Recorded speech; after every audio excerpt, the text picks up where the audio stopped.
buenos días, es un gusto poder saludarles un domingo más y poder compartir con ustedes este tiempo y este momento que es tan grato para nosotros y por supuesto también esperamos que lo sea para ustedes. Desde aquí, el Centro California, estamos saludándoles y también compartiendo con ustedes estas enseñanzas domingo a domingo. Si para ti son de bendición o edificación, te ayudan, te sirven, también anímate, compártela con amigos, con conocidos, con familiares, porque lo que a ti te ayuda, a ti te sirve, también le puede servir a otra persona. Estamos muy contentos, como decimos cada semana, de poder llevar a ustedes una palabra que refresque, renueve y por supuesto fortalezca nuestra vida interior. Hemos estado hablando de la importancia que tiene nuestro crecimiento espiritual en el cuerpo de Cristo. Nosotros le llamamos también congregación desde el punto de vista visible, local. El cuerpo de Cristo está diseminado, repartido en todo el mundo, en todo el planeta. Donde tú vayas, a los 5 continentes, vas a encontrar hombres y mujeres que han recibido a Cristo como Señor y Salvador. Y esas personas son cuerpo de Cristo, son iglesia. Te vas a encontrar con una infinidad de gente.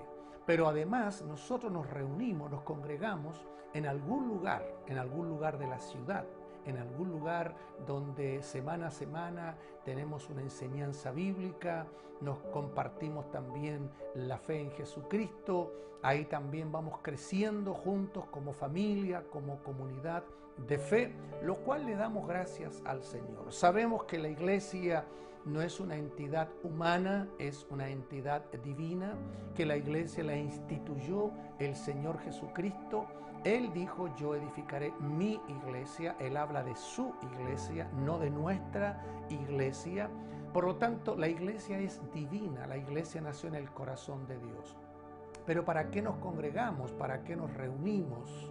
O quizás siendo un poquito más específico lo que hemos estado tratando estos últimos domingos. ¿Qué viene después de nuestra conversión? ¿O qué viene después de nuestro nuevo nacimiento? Ya nacimos de nuevo, ya entregamos nuestras vidas a Cristo, ahora se supone que somos hijos de Dios, que somos cristianos. Llegamos a una congregación pequeña, mediana o grande, a una célula, a una casa iglesia, a un grupo de vida. Y entonces uno se hace la pregunta, ¿qué sigue después? ¿Qué va a pasar después con mi vida? ¿Cuáles son los siguientes pasos, los siguientes peldaños? ¿A qué vengo a este lugar? ¿Por qué me congrego cada semana? ¿Será importante congregarme? Es muy importante porque la palabra de Dios dice que el Señor mora donde hay 2 o 3 congregados en su nombre. Note la palabra, congregados. Y nosotros podemos ver a la luz de las Escrituras y al libro de los Hechos cómo los apóstoles, los discípulos y los discípulos de los discípulos se congregaban, se reunían todas las semanas. La palabra dice que todos los días por el templo y las casas se reunían, se congregaban y ahí como una comunidad de fe, como una familia de Dios, compartían el pan, compartían la palabra, las oraciones y la comunión de unos con otros. Por eso cuando una persona comienza a sentir cierta apatía al congregarse, ten cuidado porque ese es un mal síntoma espiritual. Eso no está bien, eso no está correcto, eso no está acorde a la palabra de Dios y peor, no está acorde a la voluntad de Dios. El deseo de Dios es que juntos, hermanados, podamos crecer a la luz de la palabra. Y damos gracias al Señor por la iglesia, damos gracias al Señor por las congregaciones, esas congregaciones que a veces están por allá, por un cerro, donde hay a veces 5, 6, 7 personas, u otras que están allá en la montaña, u otras que están allá en el centro de la ciudad. Damos gracias a Dios por todos aquellos que predican el Evangelio, por todos aquellos que evangelizan y por todos aquellos que están llevando el mensaje de Jesucristo a diferentes rincones de la ciudad. Le damos gracias al Señor. Hemos estado hablando estos domingos, ¿qué viene después? ¿Qué viene después de nuestra conversión? ¿O qué viene después de nuestro nuevo nacimiento? Nosotros sabemos a la luz de las Escrituras que hay dones que Dios repartió al cuerpo, a la iglesia, a los hijos de Dios. Tenemos varios versos bíblicos, Romanos capítulo 12, Efesios capítulo 4. Tenemos varios versos bíblicos o porciones bíblicas donde habla de que todos los hijos de Dios han sido habilitados y empoderados en dones espirituales, habilidades sobrenaturales o carisma, como le dicen algunos, es la palabra griega para dones, y mucha gente no sabe que tiene esos dones. Hoy día no voy a hablar de eso, pero sí un punto a seguir después de nuestra conversión es que cuando ya nos congregamos y empezamos a participar, estamos siendo instruidos, enseñados y discipulados por alguien que va más adelante, que tiene mayor madurez, mayor estabilidad, y que él me puede enseñar o ella me puede llevar a un crecimiento y a un desarrollo espiritual. A eso le llamamos nosotros discipulado. Eso está en la Escritura. Lo hizo Jesús con sus discípulos, lo hicieron los discípulos con los discípulos, y tú vas a ver que tanto en los evangelios como en el libro de los Hechos y las cartas apostólicas, la palabra que más hace referencia a los seguidores de Cristo es discípulos. Más de 250 veces vas a encontrar esa palabra en el Nuevo Testamento. Eso es para designar a los seguidores del Señor. Ahora, cuando nosotros estamos entendiendo cuáles son los siguientes pasos, hemos estado hablando que una vez que uno entrega su vida a Jesucristo, lo primero es bautizarse. Así que si no te has bautizado, yo ahora mismo te animo a que te bautices lo antes posible. ¿Por qué? Porque es un acto de obediencia. No hay que sentirlo, no hay que pensarlo. Si lo dice Jesús, que es mi maestro, si lo dice Jesús, que es mi punto, que es mi objetivo, que es mi meta, si lo dice Jesús, entonces yo lo voy a hacer. No voy a cuestionar, no voy a razonar sobre eso. Yo voy a obedecer. Lo segundo, después entonces vamos a ser enseñados. Para eso tenemos que integrarnos al cuerpo de Cristo, a la iglesia, a una congregación. Hoy día está muy de moda que gente anda sacando por ahí ciertas doctrinas que son doctrinas fuera de contexto bíblico, y en esto quiero ser enfático. Esto no es lo que dice la palabra, no es lo que enseña Jesucristo, no es lo que enseñan los evangelios, que mucha gente anda diciendo por ahí: yo no necesito congregarme, yo no necesito ser parte de una congregación. Discúlpame que te lo diga, pero es un grave error lo que estás pensando y por supuesto lo que estás haciendo, porque la palabra nos enseña a congregarnos. La palabra dice: donde hay 2 o 3 congregados, reunidos en mi nombre, allí estoy yo en medio de vosotros. ¿Quién dice eso? No es Pedro, no es Juan, no es Andrés, no es Felipe, no es alguno de los discípulos, es Jesucristo. Y si realmente estás siguiendo a Jesucristo, se supone entonces que deberías obedecerle, deberías hacer lo que Él está pidiendo. Y si eso fuera poco, cuando vamos al libro de los Hechos, nosotros encontramos que los discípulos no se reunían una vez a la semana o 2, como lo hacemos muchas veces hoy día. Los discípulos se reunían, se congregaban todos los días, y todos los días en alguna casa, en algún lugar de Jerusalén, de Galilea, en algún lugar de Israel, ellos estaban congregados para orar, para comer el pan, para tener comunión y estar juntos creciendo en la revelación de la palabra. ¿Por qué es importante la palabra? Porque ahí nosotros podemos conocer la voluntad de nuestro Señor Jesucristo. No te olvides que la Biblia se divide en dos testamentos, el Antiguo y el Nuevo Testamento. Pero nota la palabra que yo he usado, testamento. ¿Y qué quiere decir la palabra testamento? Es alguien que se fue, es alguien que murió, es alguien que ya no está, pero que dejó un testamento. Ahí hay un deseo, ahí hay una voluntad que Él dejó para sus herederos. Y nosotros, sus hijos, los hijos de Dios, somos herederos de bendiciones que el Señor Jesucristo nos ha dejado. A mí me encanta lo que dice el apóstol Pablo allá en la carta a los Efesios, en el capítulo 1, cuando él dice y menciona que hemos sido bendecidos con toda bendición en los lugares celestiales. Hemos sido herederos. Y después dice coherederos, usa esa palabra muchas veces. Somos coherederos con Cristo. Pero yo quiero invitarte a que tú seas un investigador, un estudioso y un practicante de la palabra. Así que partiendo de esa base necesitamos congregarnos, ser parte de una congregación. Pequeña, mediana, grande, no importa. Mucha música, poca música, muy ruidosa, no tan ruidosa, pero ser parte de una congregación, porque ese es un deseo y un mandamiento de Jesucristo. De hecho, el libro de Hebreos también lo menciona y dice que hay algunos que tienen por costumbre, yo digo y le agrego a ese verso, que tienen por mala costumbre de no congregarse. Así que otra vez, insisto, yo no sé por qué te lo estoy diciendo por segunda o tercera vez.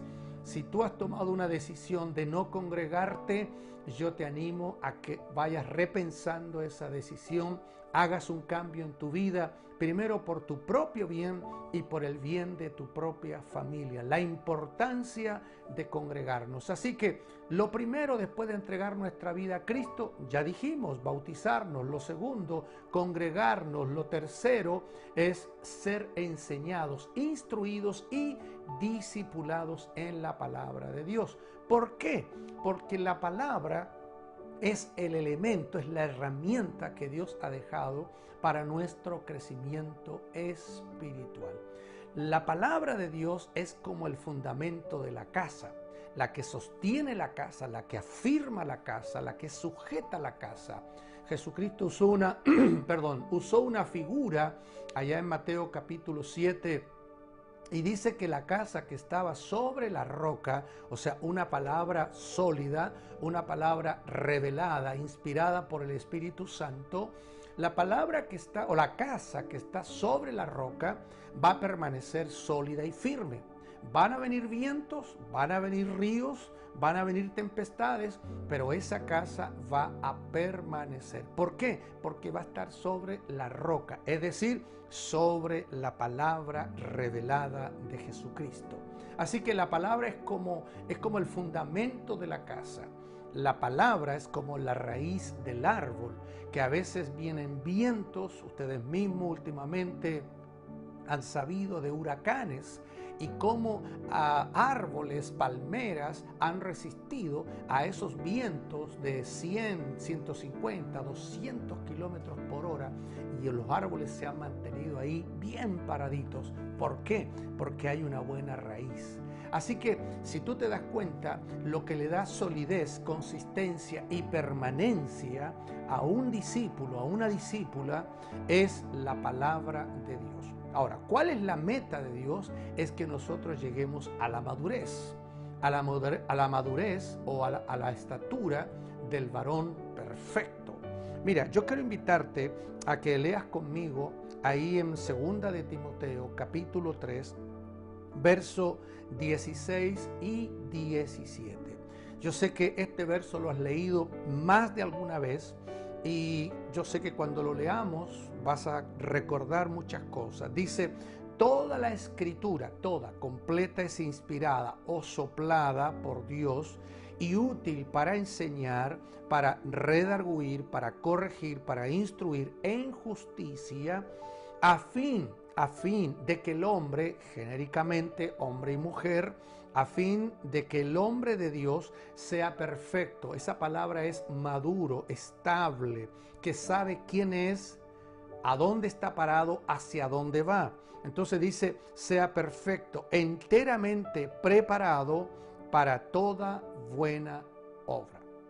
Así como este verso, vamos a encontrar muchos versos en los labios de Jesús, en los labios de los apóstoles, donde ellos nos están instando, animando a que nosotros podamos hacer de la palabra el instrumento espiritual que ha dejado Jesucristo para nuestra madurez, para nuestro crecimiento. La palabra no solo hay que leerla, porque podríamos leerla y después olvidarla, no recordar lo que leímos, dónde se encuentra ese verso, esa promesa. Hay mucha gente que es olvidadiza. Yo no estoy aquí para decirte que está bien o está mal, simplemente algo que nos pasa a muchos. Nos olvidamos, ¿dónde está este verso? Y tratas de pensar, de recordar. Lo bueno que hoy día tenemos teléfonos, tenemos iPads, tenemos computadores. Vamos a Google, le ponemos 2 o 3 palabras de ese verso y ya nos aparece de manera completa y amplia. Así que hoy día tenemos mucha ayuda. Tenemos la Biblia que podemos oír en el camino, bueno, y la que tenemos acá, la que podemos leer, la palabra real, literal. Ahora, ¿cuál es el punto? Un discípulo se va a encontrar con la palabra. Después que se ha convertido y ha entregado su vida a Cristo, necesita crecer en la palabra.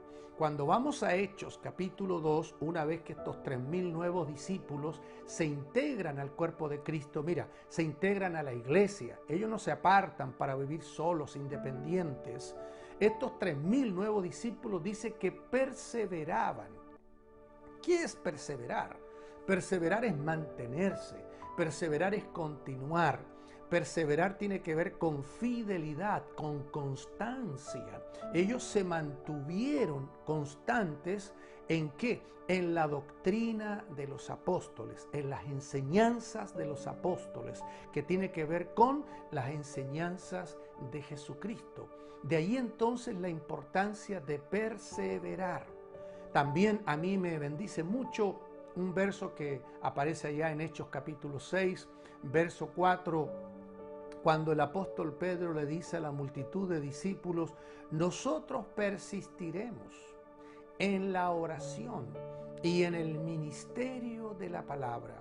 Yo sé que no todos pueden dedicarle 1 o 2 horas de estudio a la palabra, por sus trabajos, por sus tareas, por sus responsabilidades, pero yo quisiera animarte a que todos los días pudieras dejar, de acuerdo a tu agenda, a tu tiempo y a tus prioridades, un tiempo para la escritura, un tiempo para la palabra, un tiempo para leerla. Algunos la leen de manera sistemática. Se van capítulo por capítulo, libro por libro.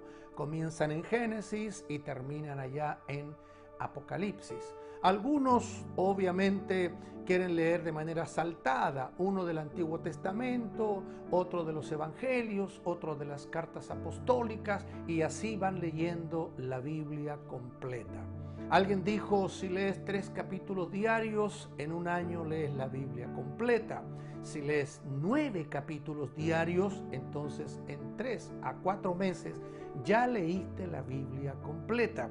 Yo siempre animo a los discípulos, mayormente a los nuevos, que cuando comiencen a leer la Biblia, comiencen con los evangelios. Mateo, Marcos, Lucas, Juan.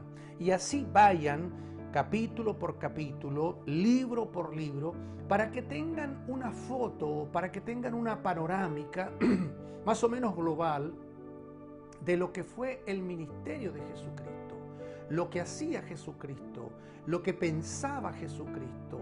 Porque si Jesucristo es nuestro modelo, si Él es nuestro mentor, Él es nuestro maestro, entonces tenemos que verlo, tenemos que mirarlo las más veces que podamos. Así que si tú me preguntas, ¿cuántas veces debería leer los evangelios?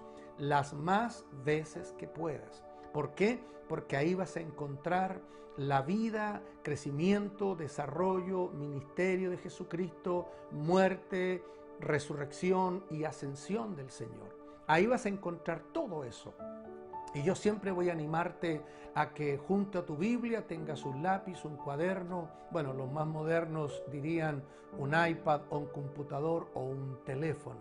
Lo importante es que tú puedas considerar permanentemente un estudio de las Escrituras, una lectura de las Escrituras, una lectura que algunos podrán tomarse 20 minutos, otros podrán tomarse 1 hora, 2 horas, yo no sé, cada uno conoce su tiempo, pero que esa lectura sea con meditación y asimilación, de tal manera que esa verdad que tú leíste, ese principio que tú leíste, puedas grabarlo en tu corazón, en tu interior. ¿Por qué?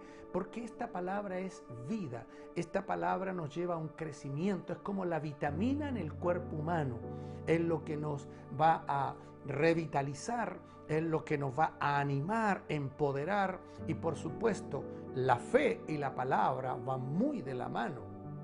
Tú lo sabes. Ahí dice el apóstol Pablo que la fe viene por el oír y el oír la palabra de Dios. Así que si queremos tener una fe creciente, una fe madura, una fe sólida, una fe consistente, nosotros necesitamos estar leyendo las Escrituras, repasándola, meditando en ella, de tal manera que alguna verdad no solo quede ahí como dando vuelta, sino que pueda quedarse con nosotros de tal manera que se haga parte de nuestra vida.